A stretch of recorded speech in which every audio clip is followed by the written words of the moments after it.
Are you currently pregnant and suffering from cardio confusion? If this is you, you are not alone. And the reality is cardio and conditioning sessions are still super important during pregnancy.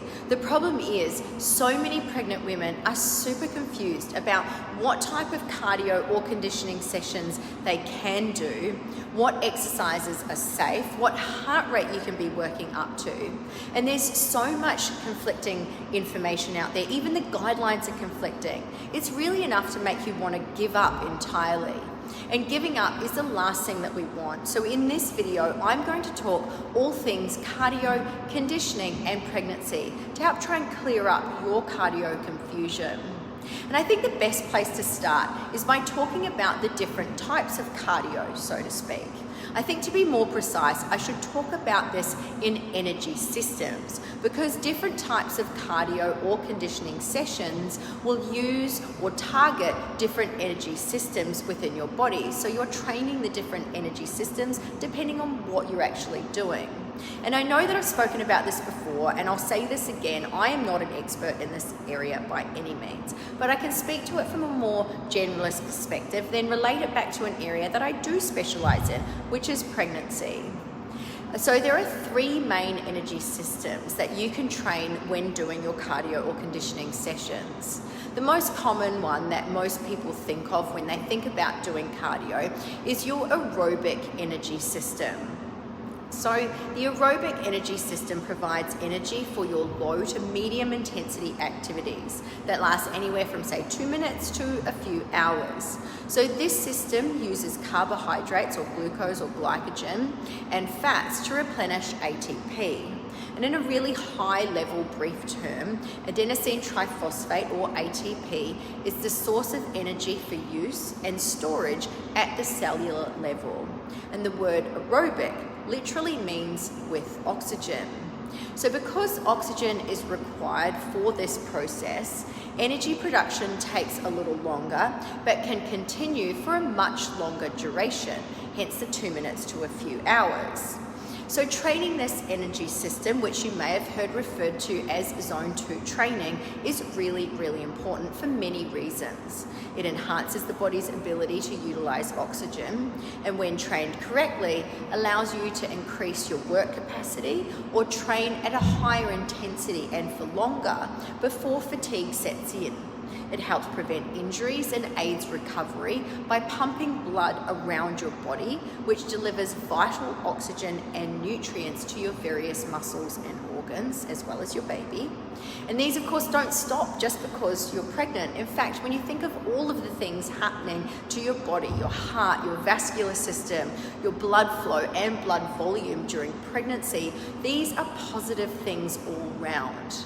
And when you think of everything that's happening when you give birth, all of these things are also vitally important. I mean, your body being able to use oxygen more efficiently will help with contractions as well as faster recovery from them in between your contractions. So if you're able to work at a higher capacity or intensity for longer periods before fatigue sets in, this is going to help your overall birth, as birth is really a marathon, not a sprint. And fatigue can actually increase your overall feeling of, let's say, discomfort during birth, but it also increases the likelihood of medical interventions. And of course, when it comes to being more efficient at pumping blood, oxygen, and nutrients around your body, you can't forget that your blood is literally your baby's lifeblood. So when you're birthing your baby, the intensity that you are working at and how efficient your body is during these efforts will also impact blood flow, oxygen, and nutrient delivery to your baby. And this is also where the importance of the shorter anaerobic alactic and anaerobic lactic efforts come in relation to your birth. But I'm going to come back to this point in a bit. But given all of these things that I've just covered, you can see how important your aerobic fitness level is and why maintaining it during pregnancy is so, so important. But the question you're probably asking is, so during pregnancy, how do I even do this?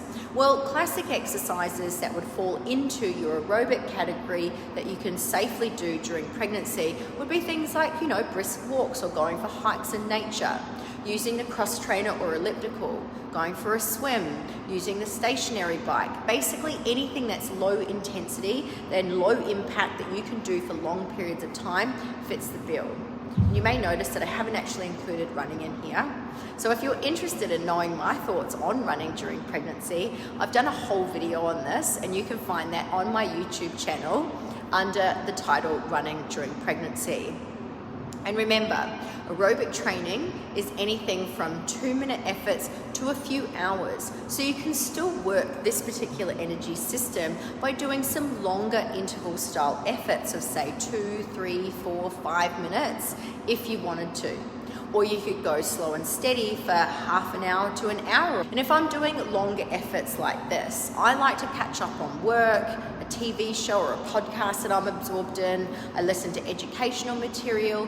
It really shouldn't be seen as something boring that you just need to slog it out through, but used as a way to almost do 2 things at once, right? Well, that's my view anyway. But when it comes to aerobic or zone 2 training, a lot of people will actually use heart rate monitors to track their zone 2 training. And sadly, this is where things really start to get confusing when it comes to pregnancy, because heart rate monitoring during pregnancy was actually taken out of the ACOG guidelines back in 1994. And when you look at the recommendations, there's actually no mention of heart rate whatsoever. But when you look a little closer at the table that outlines characteristics of safe and effective exercise regimes in pregnancy in the clinical guidelines, you have there clear as day. Intensity of exercise, less than 60 to 80% of age predicted max heart rate, with a little star next to it that says usually not exceeding 140 BPM.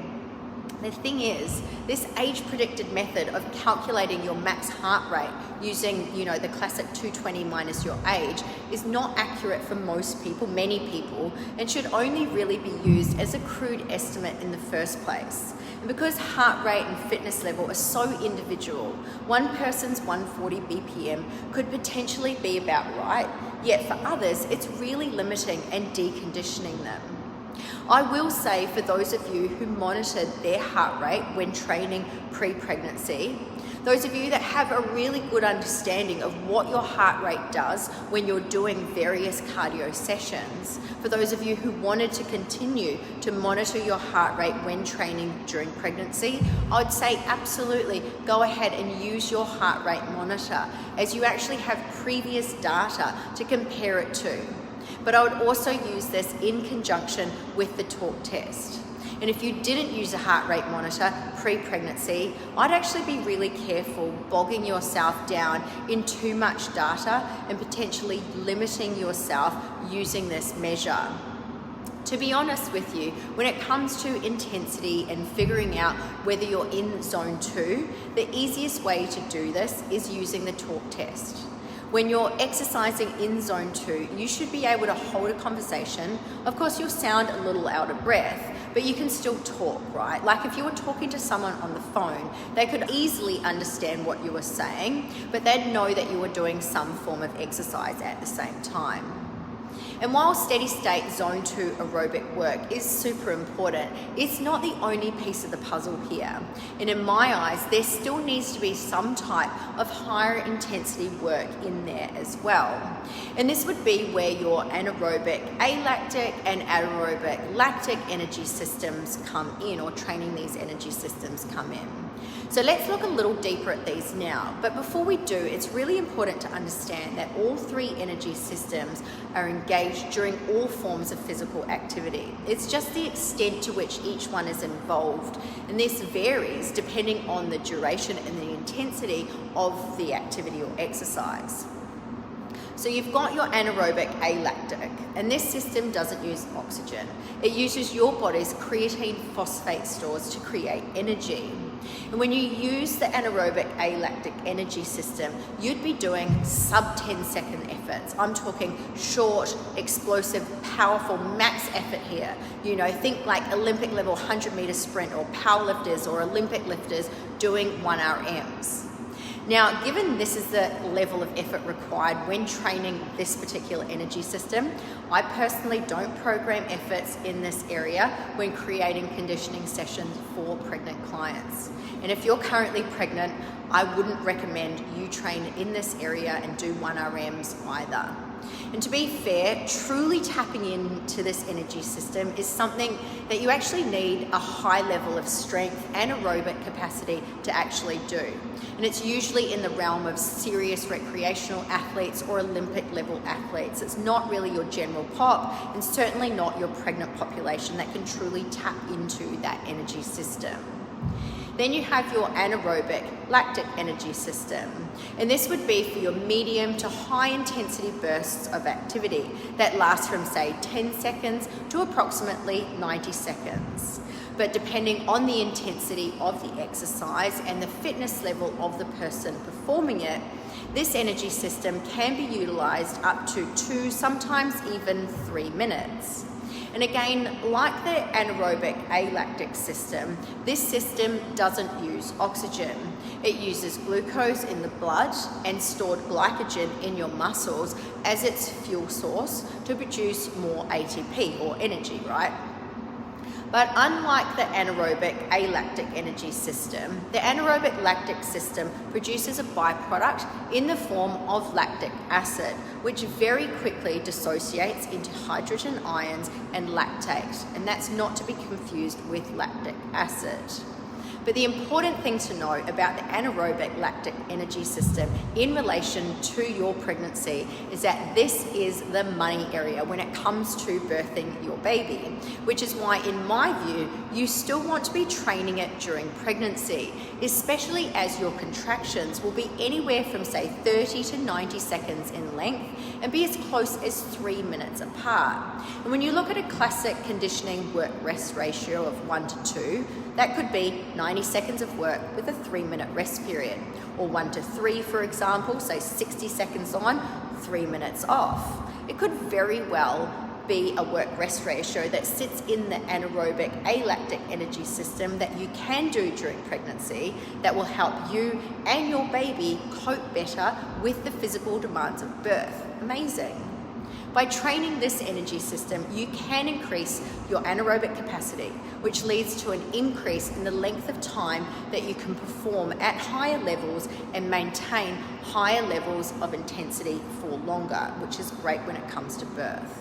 When it comes to exercise and equipment selection, you have a huge range to choose from, and these can be a mixture of strength and cardio components. Remember, it's about the time and intensity that you're working at. So training this energy system means medium to high intensity for 10 to 90 second efforts. Obviously, the shorter efforts will be higher intensity. So you can keep the efforts a little longer and more medium intensity during pregnancy if you prefer. You can do these efforts swimming if you want. You can do them on the spin bike, the cross trainer, the assault bike. You can use loaded carries, different types of sled work. Personally, I typically won't program the rower or ski erg, and definitely not running, but I've done separate videos on that. So if you want to know why, or my thoughts on why, head to those videos. But just remember, when it comes to pregnancy and programming conditioning sessions that help train this energy system, you want to be considering your pelvic floor, intra-abdominal pressure, abdominal separation, postural changes, along with your work-rest ratios and overall rest periods. And there may be other considerations like injuries or sports or other physical activities that you want to get back to post-pregnancy that require a specific level of intensity for a certain amount of time, and you can program for that as well. At the end of the day, during pregnancy, you shouldn't be shying away from this style of training. Of course, you may need to adapt it, but it's still really important, and it's a really important component of your overall health and well-being. And as I mentioned, when it comes to birthing your baby, there are carryover benefits to your baby's stress levels during the birth. So if your baby is used to working in this manner, or you working in this manner during pregnancy, it's used to the changes in your blood flow. And this can have a positive flow-on effect during birth, where your baby is less stressed by these efforts and decreases and changes in your blood flow during your contractions and the physical effort required when you're experiencing them. And I think overall, as long as both you and your baby are healthy, you should still be aiming to meet the basic activity guidelines for healthy adults, which is, 2.5 to 5 hours of moderate intensity or 1.25 to 2.5 hours of vigorous intensity physical activity, or a combination equivalent of both, right? Now, of course, we need more research into safe levels of intensity that you can work up to during pregnancy. And there are promising changes in this area. But working up to your own individual 70 to 80% efforts for up to 90 seconds using considered exercise selection, in my eyes, is not only safe, but required during pregnancy, along with, your strength work, your aerobic capacity work, and mobility.